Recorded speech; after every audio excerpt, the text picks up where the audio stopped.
Oiê, bom dia, bem-vinda ao nosso De Volta ao Jardim.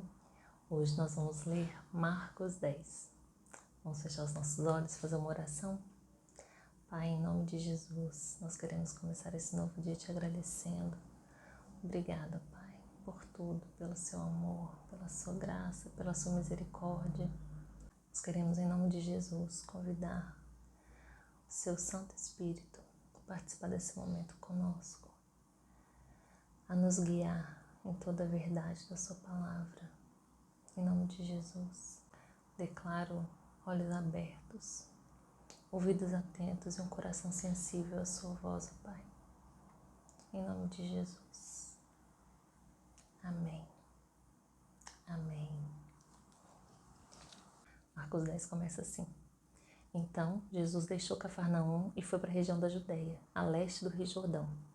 Mais uma vez, multidões se juntaram ao seu redor e, como de costume, eles ensinavam.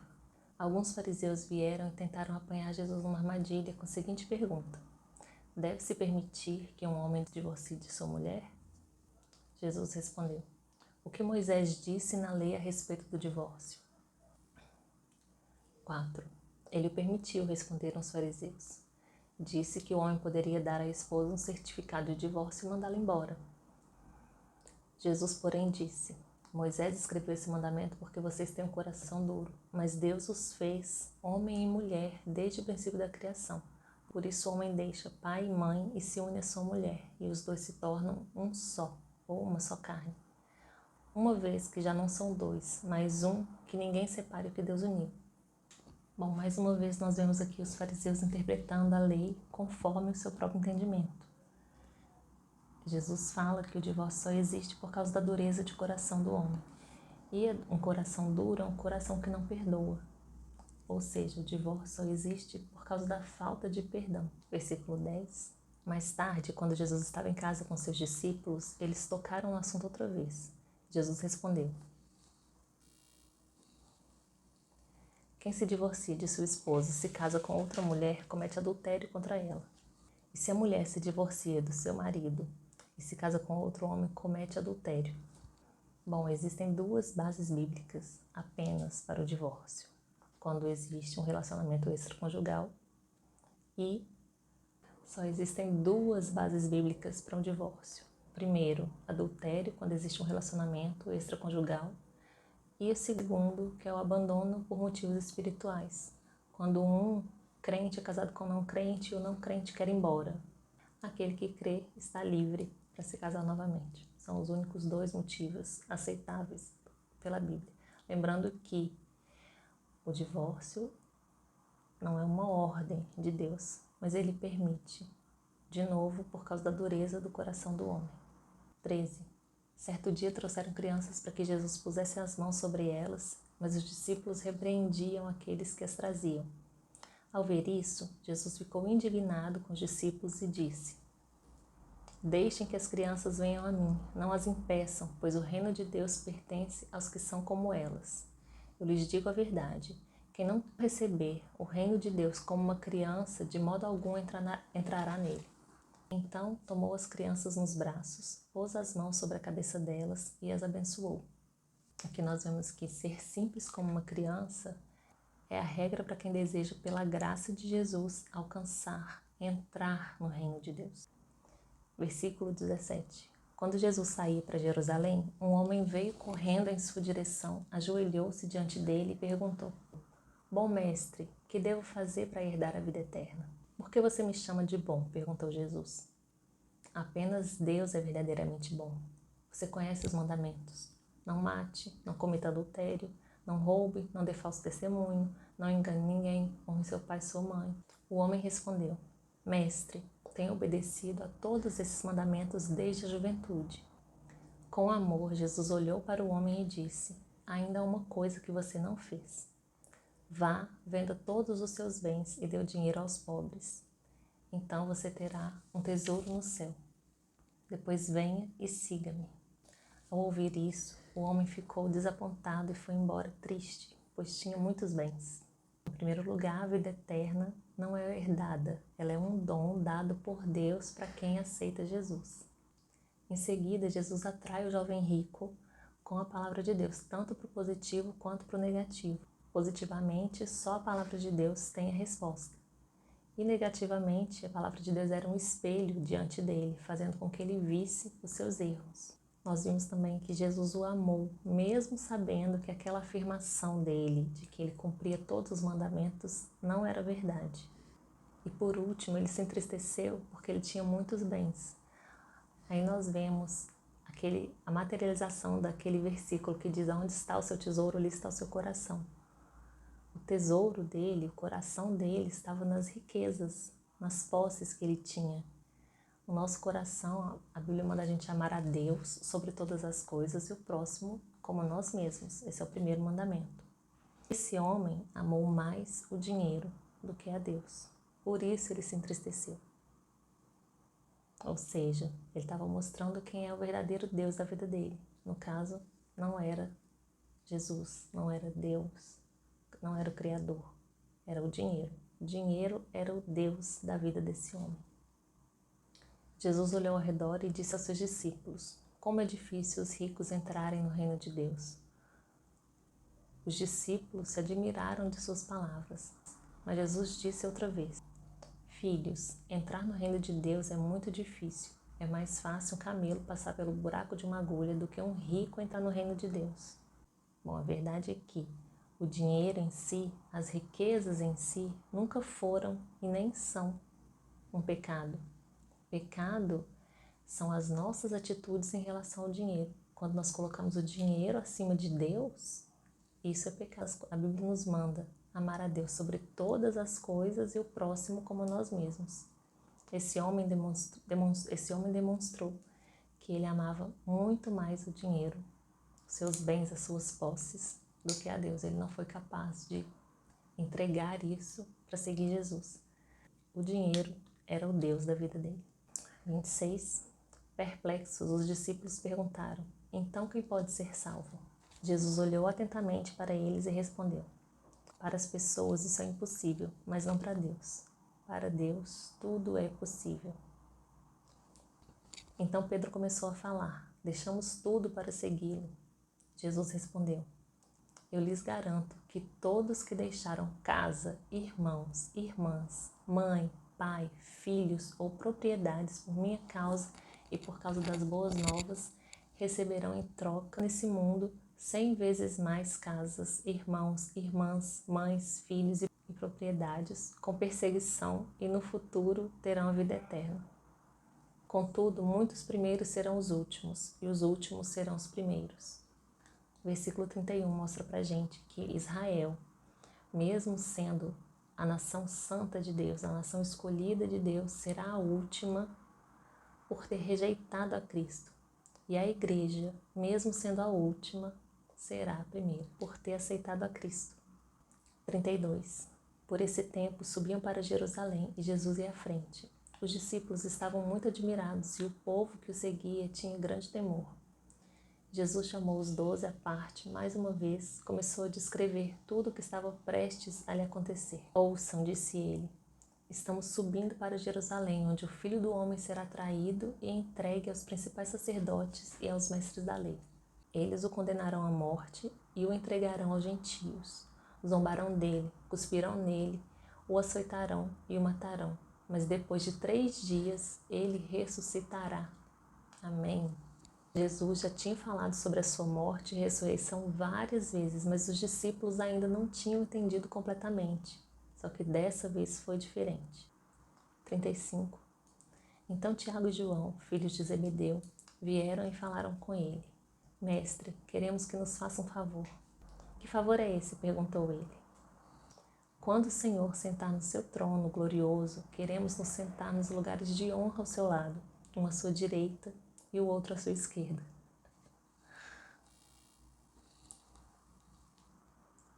Jesus lhes disse: vocês não sabem o que estão pedindo. São capazes de beber do cálice que eu beberei? São capazes de ser batizados com o batismo que eu serei batizado? Somos, responderam eles. Então Jesus disse: de fato, vocês beberão do meu cálice e serão batizados com o meu batismo. Não cabe a mim, no entanto, dizer quem é que se sentará à minha direita ou à minha esquerda. Esses lugares serão daqueles para quem foram preparados. Claramente, eles não sabiam o que estavam pedindo para Jesus. Um sentar à direita e o outro à esquerda, nos lugares de honra. Enquanto Jesus estava falando da sua morte, eles estavam falando de glória. E quando Jesus fala sobre tomar o cálice que ele vai tomar, ser batizado com o batismo que ele será batizado, eles dizem que são capazes. Eles tinham coragem moral, mas eles não tinham esse poder espiritualmente falando. E depois, esses lugares não são escolhidos por Jesus. A vontade de Deus é quem determina quem sentará aonde. Os lugares, a hierarquia no reino é toda determinada pela vontade de Deus. 41. Quando os outros 10 discípulos ouviram o que Tiago e João haviam pedido, ficaram indignados. Então Jesus os reuniu e disse: Vocês sabem que os que são considerados líderes nesse mundo têm poder sobre o povo e que os oficiais exercem sua autoridade sobre os súditos. Entre vocês, porém, será diferente. Quem quiser ser o líder de vocês, que seja servo, e quem quiser ser o primeiro entre vocês, que se torne o escravo de todos. Pois nem mesmo o Filho do Homem veio para ser servido, mas para servir e dar a vida em resgate por muitos. No versículo 41, nós vemos que essa era a energia carnal dos 12, de brigarem entre eles por uma posição, por algo. É a energia normal do homem, a nossa carne é assim. No versículo 42, no mundo em que nós vivemos, quanto maior a posição, maior a autoridade. Mas no reino de Deus não é bem assim. 46. Então chegaram a Jericó. Quando Jesus e seus discípulos saíam da cidade, uma grande multidão o seguiu.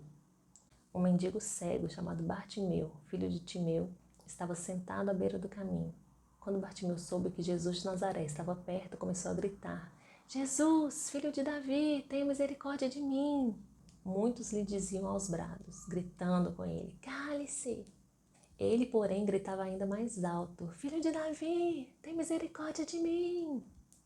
Quando Jesus o ouviu, parou e disse: Falem para ele vir aqui. Então chamaram o cego. Anime-se, disseram. Venha, ele o está chamando. Bartimeu logo jogou sua capa de lado, levantou-se de um salto e foi até Jesus. Levantou-se de um salto, quer dizer que ele levantou de uma vez e foi até Jesus. O que você quer que eu lhe faça? Perguntou Jesus. O cego respondeu: Rabi, quero enxergar. Jesus lhe disse: Vá, pois a sua fé o curou.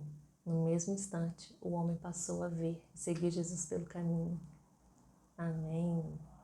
Aqui no versículo 47, nós vemos que Bartimeu sabia quem era Jesus. Ele sabia que Jesus era o Messias, ao contrário dos líderes religiosos. Versículo 50 fala que ele jogou a sua capa.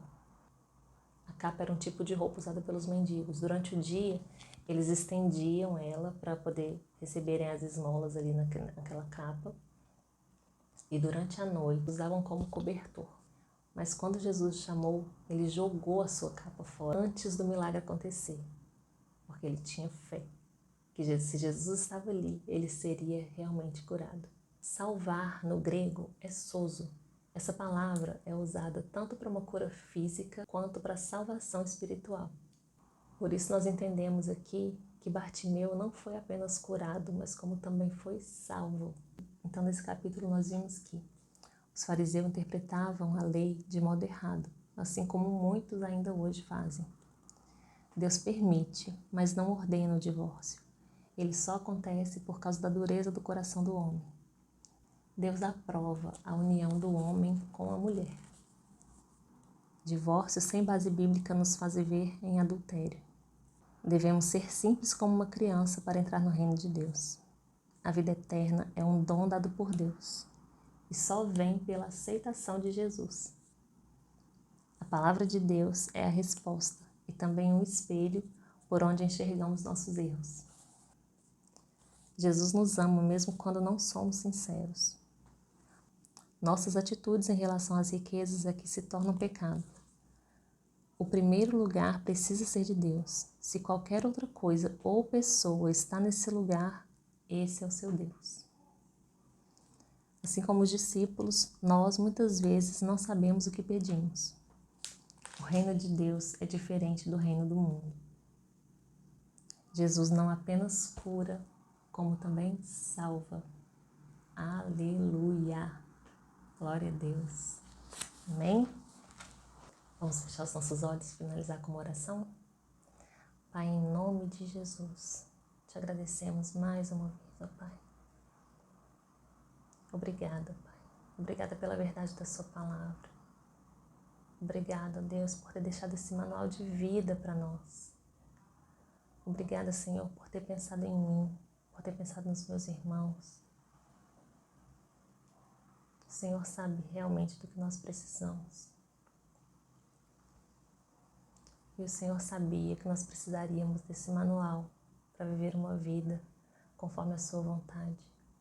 Perdoa, Pai, os nossos erros, as nossas falhas, as nossas limitações, as vezes que nós desistimos de coisas que o Senhor colocou no nosso coração, as vezes que nós pecamos contra o Senhor, contra os nossos irmãos, contra as pessoas que amamos.